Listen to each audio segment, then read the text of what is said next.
Hello, welcome back to the channel. Today, we're diving straight into how to use teamwork.com for conducting online polls and surveys. First, log into your teamwork.com account. Now, if you don't have an account yet, it's simple to set one up, and they offer a free trial. The reason we need to log in is because this platform stores all your information securely and allows you to manage your polls and surveys from anywhere. Once you're in, head to the Projects section. This is where you'll create your new poll or survey. Click on Add Project, name it appropriately, and provide a brief description.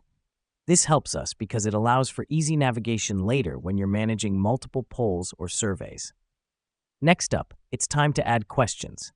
Click on the Add Task button and type your question in the task name field.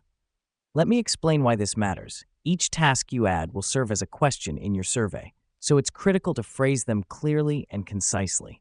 Now that we've done that, let's add some options for your respondents. In the task description field, type out the possible answers. For example, if your question is, which product do you prefer? Your task description could read, 1. Product A, 2. Product B, 3. Product C. Here's what's happening behind the scenes. Each number corresponds to an option your audience can choose from when answering the survey. Lastly, it's time to distribute your survey. Click on Share and use the generated link to share your survey across various platforms. The reason we do this is to reach as many people as possible, increasing the reliability of your survey results. And there you have it. You've successfully created and shared a poll or survey using teamwork.com.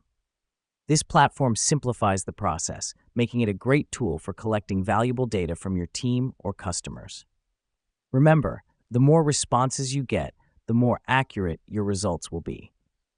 Thanks for watching, and see you in our next tutorial.